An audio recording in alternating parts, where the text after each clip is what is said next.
I'll give you a brief introduction to the kinds of things Peter Glaser would have said had he been able to be here. He wants me to tell you that he is hid in spirit. He really is a space crazy, just like the craziest of us.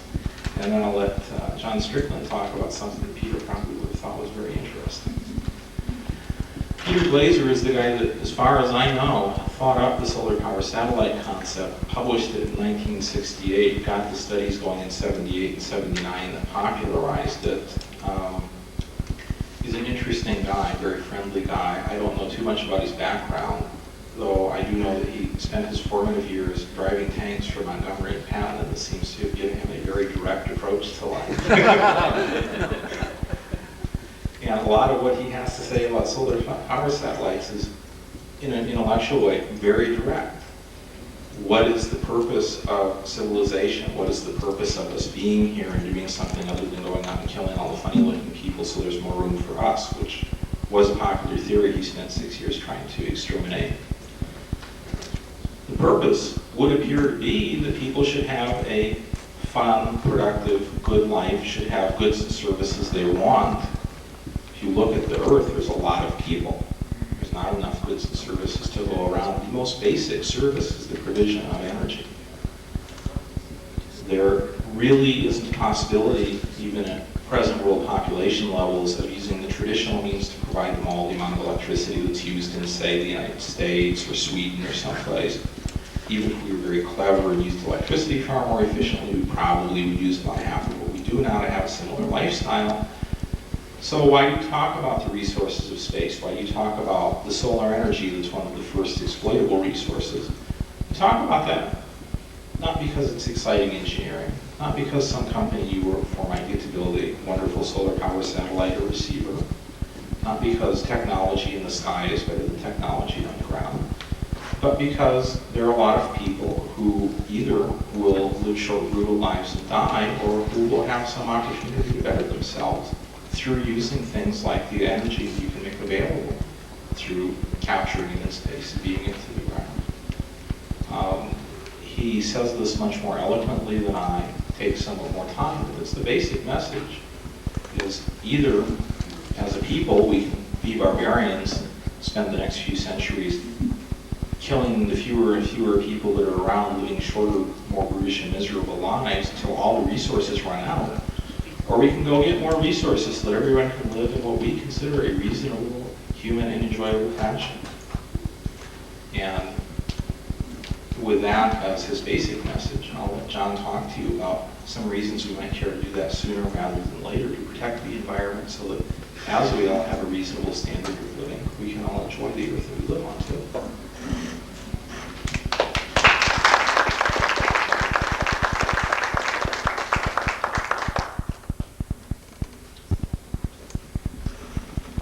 John is from the Austin Space Frontier Society.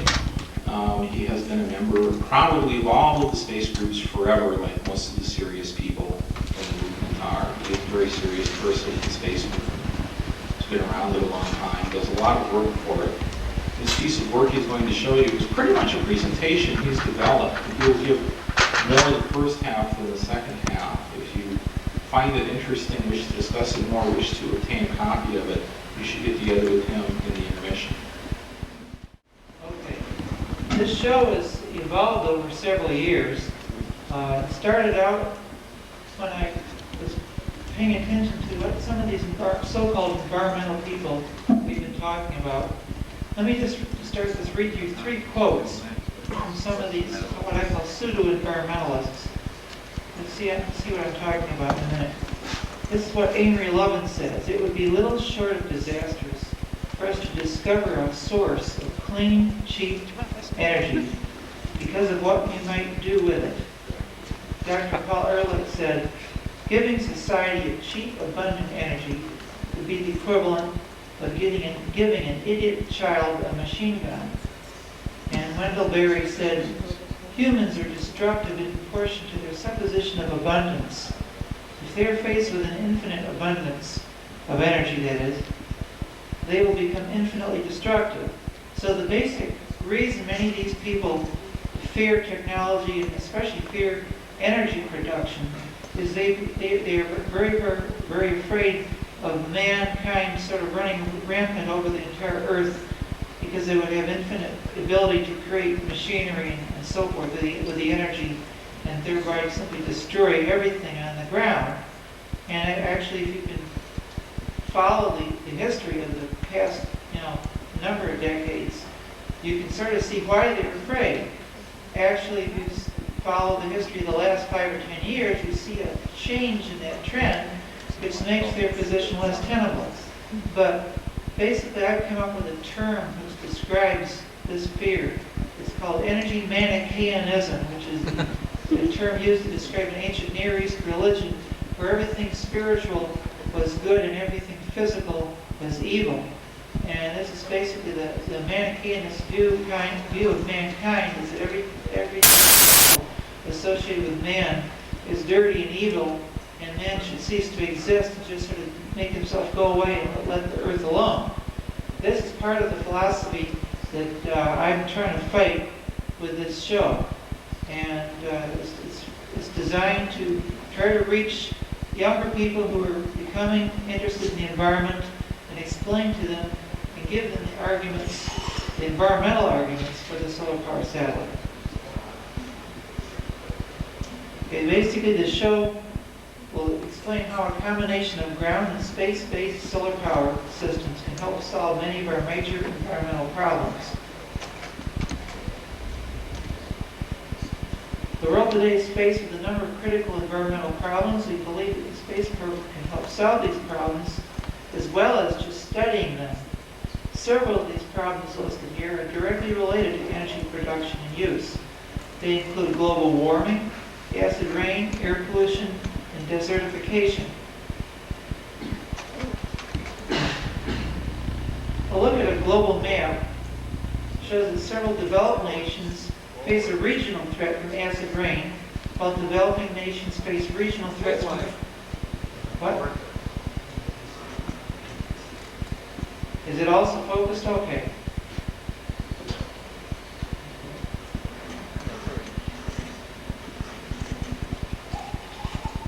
While developing nations face regional threats from food and fuel wood shortages, desertification, and acid rain.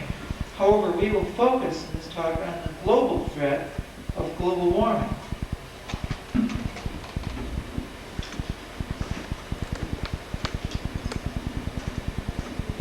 All the use of carbon-based fuel, including burning forests, contributes to the greenhouse effect. Coal and lignite produce the most carbon dioxide, since most of what is burned is carbon.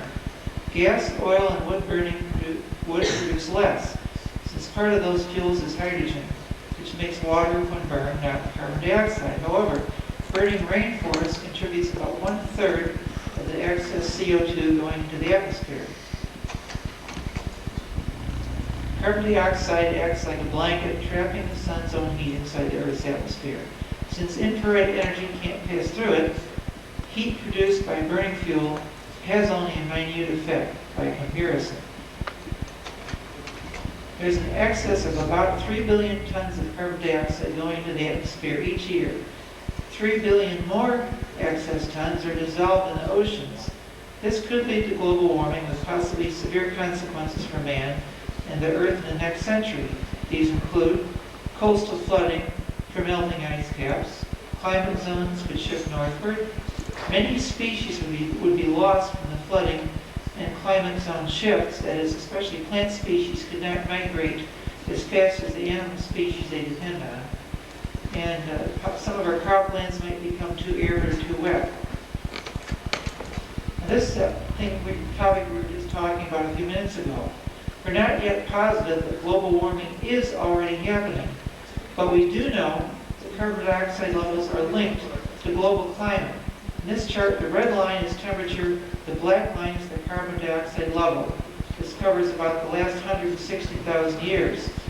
During the ice ages, CO2 levels were very low, but rose during the warm interglacial periods, like the one we are in now. If we found that our interglacial was ending, we might want to burn more carbon to stop the glaciers from growing.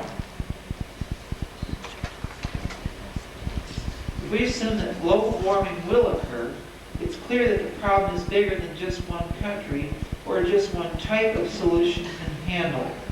Current world consumption of energy is equal to a constant electrical load of about 10,000 million watts, or 10,000 gigawatts of electricity.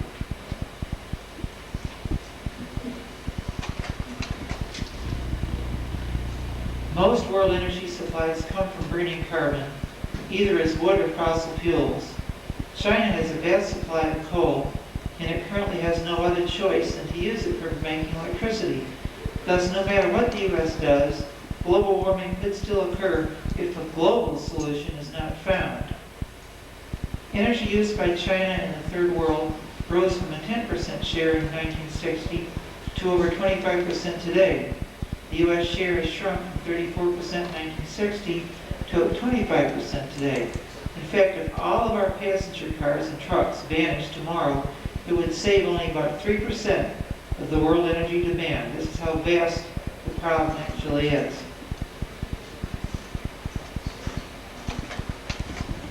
In the U.S., 89% of energy use comes from carbon-based fuels and is equal to a constant load of about 2,500 gigawatts.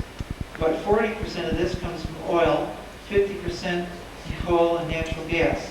Less than 4% comes from true renewable sources, which include hydroelectric, wind, geothermal, and solar. 6% comes from nuclear fission plants. 25% of our energy is lost as waste heat in the generation of electricity, while 11% is the actual use of electricity. The rest is primarily direct use of fossil fuels to produce heat. About 50% of our use is from fuels burned by industry and in transport. Private cars and trucks use about 13% of our total, while another 13% is used for domestic heating. This chart is an overall look at the U.S. energy picture. While about 70% of the energy used to generate power is lost, losses also occur when using fuels directly, such as in a car or factory. Usually less than 40% of the energy consumed actually results in useful work. This is due to entropy, which prevents us from building perfectly efficient systems.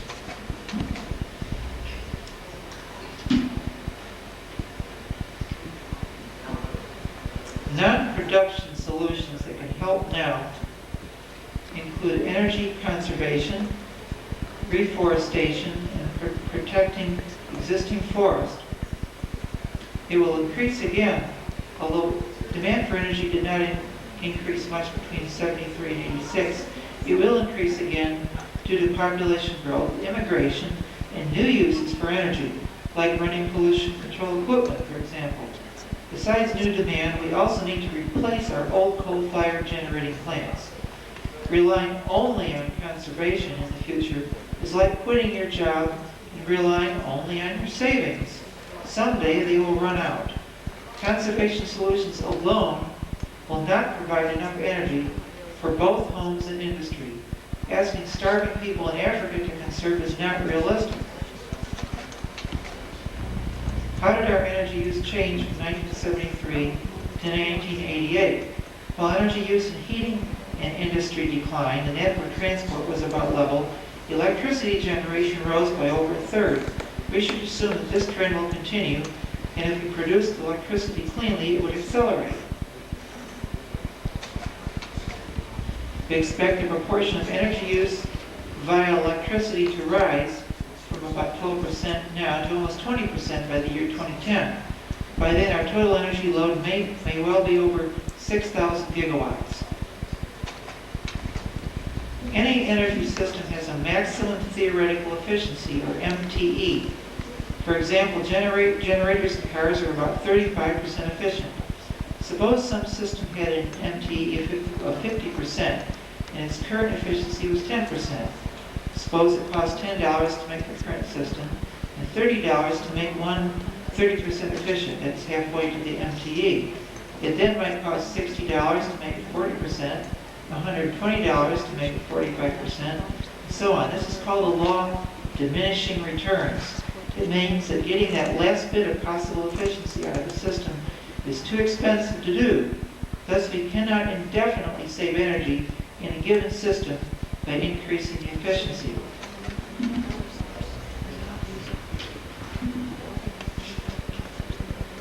Exploiting renewable energy sources on Earth can damage the environment also. Their use is also restricted by a limited number of sites where they are available. For example, hydroelectric power means flooding river valleys. Generating windmills kills hawks and eagles, which frequently fly into the blades, and tidal power would disrupt large marine areas and estuaries. The sun's energy source is nuclear fusion deep in its core. Almost all of its light disappears into interstellar space, but 8 minutes after it leaves the sun, a tiny fraction hits the Earth. The sun will continue to shine for billions of years into the future. One way to get solar energy without moving machinery is by using silicon solar cells, which convert about 10 to 15% of the light directly into electricity. A major source of silicon is quartz sand made of silicon and oxygen. We won't run out of this. Most silicon cells made currently are very expensive because they have to be sliced out of pure silicon boules. This makes the cells very, very difficult to manufacture and raise the price. We're trying to work on thin film solar cells that will vastly reduce the price per watt. Currently, solar photovoltaics is used in remote sites primarily, where it's much cheaper than bringing in power, and also for people who like to live independently and have their own utilities. In 10 years, decentralized solar panels made of such cells, as the thin film, will start to replace a significant portion of centrally generated electricity by providing space and water heating, power for air conditioning during the daytime, and power to charge electric vehicles at home. However, there is not enough room in or near cities or on rooftops to supply both homes, vehicles, businesses, and industry with electricity using ground solar power alone. In addition, most people want to be connected to the grid to avoid the cost, maintenance, and trouble of maintaining equipment, loss of power if their own solar electric system fails, and the expense of buying very expensive storage batteries for nighttime use. This is one of the 80 megawatt thermal solar plants built by the Lewis Company in the Mojave Desert. There we go. In a few years, Lewis will be providing over half a gigawatt of power to California. It's a centralized power system. This is a 250 kilowatt solar power station built in Austin, Texas. Its photovoltaic collectors track the sun so they get an average of 6 hours of full sunlight a day, while a non-tracking horizontal collector would get only 5 equivalent hours of full sunlight. Austin, Texas needs about 800 megawatts of baseload power and up to 600 megawatts of peak load power, totaling about 1,400 megawatts or 1.4 gigawatts. During the summer, the peak use is usually in late afternoon, while during the winter it may be at night. If we assume that Austin needs an even gigawatt of baseload power, it would then need 24 gigawatt hours of baseload power each day. During July and August, Austin gets an average of 8 hours of full sunlight each day. Areas in the desert southwest get considerably more sunlight than Austin does.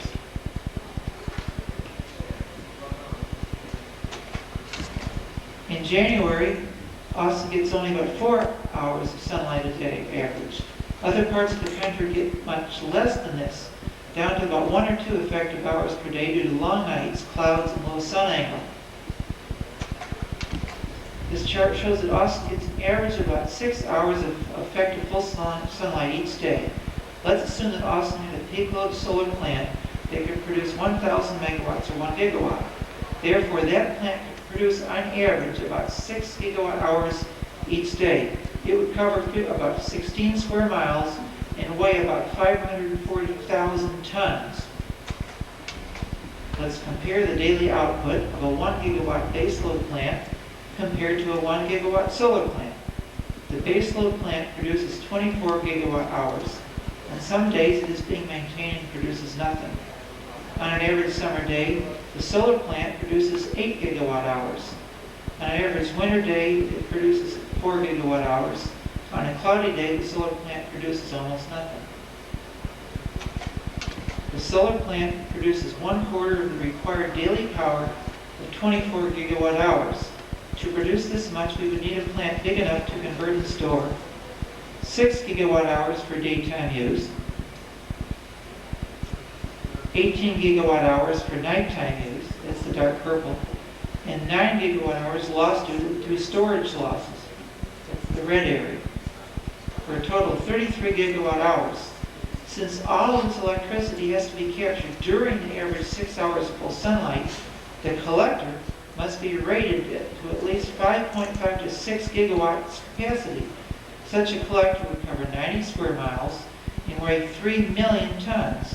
In addition, we would need a storage system large enough to store 27 gigawatt hours of electricity, which would cover many more square miles.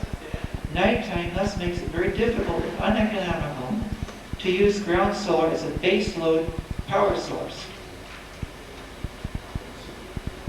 Ground solar should be used immediately for peak load where it's economical, and there is an alternative to base load ground solar. It is called the solar power satellite. It was invented by Dr. Peter Glaser over 15 years ago. Power satellite is the keystone to a global solar solution. It's placed in geosynchronous orbit. I'll skip over some of this material which is familiar to all of you. The system produces no pollution, uses less than 1/10 of the mass of land of an equivalent ground solar plant. We believe it is the only proposed system with a large enough capacity to replace existing carbon fuel plants and capable of being built quickly and cheaply enough to avert a massive use of coal and loss of vegetation by the developing nations. In space, the satellite collects 30% more energy per hour than on the ground, since it is above the atmosphere. The air absorbs much of the useful and dangerous ultraviolet energy. The top curve represents sunlight in space, the lower curve sunlight at ground level. Each satellite would provide 5 gigawatts of continuous power. This is 5 times larger than the 1 gigawatt solar baseload plant described before. Each would be 3 by 6 miles long. The transmitter is 1 kilometer in diameter. The SPS is very efficient and uses materials efficiently too. 90% of the energy received at the ground is converted to usable electricity. Equivalent space structures may be over 400 times lighter than those on the ground. A space beam, as long as the Seattle Space Needle, would weigh 1 ton, compared to thousands for the needle. The SPS is the size of Manhattan. It only weighs as much as a single large empty ship, about 40,000 tons. The equivalent ground system would weigh 16 million tons. The satellite is not exposed to rust, corrosion, dust, wind, hail, rain, or vandalism. It would never need to be cleaned or dusted. The SPS ground receiver, or antenna, is easier on the environment than an equivalent ground solar collector. It is made of wires, not optical surfaces, so that 80% of the sunlight shines through to the ground. This land can be used to grow crops or raise cattle. Since the satellite does not move in the sky like the sun, the receiver does not need to track. This in a wire surface means less structure for wind resistance. Hail and dust will not damage it or cause loss of reception. The receiver uses less than 1/5 of the land and mass of an equivalent ground collector, ignoring storage mass and area. The power satellite uses only 80 square miles of land, including a 2-mile-wide buffer zone, compared to 480 square miles for ground solar. The power satellite receiver uses about 3 million tons of materials, compared to 16 million tons for the ground collector. This greatly reduces the amount of mining, smelting, fabricating, transporting, and assembling needed. The energy is converted from radio to electricity by the antenna, releasing less heat than a subdivision does. The high-frequency power is then converted to 5 gigawatts of standard 60-cycle current for local consumption or long-distance use. The radio beam has an average of 8% of the power of full sunlight, or about 75 watts per square meter. The total energy falling on the retinosite is a small fraction of the solar insolation. Most of this is recoverable energy. For 24 hours, 1 square meter of the car satellite retina would receive about 1,600 watts, while the same area of a solar collector would only receive 900 watts of electricity. The collector would release about 7% of the car satellite's energy as waste heat, while 80% of the solar collector's total is waste heat.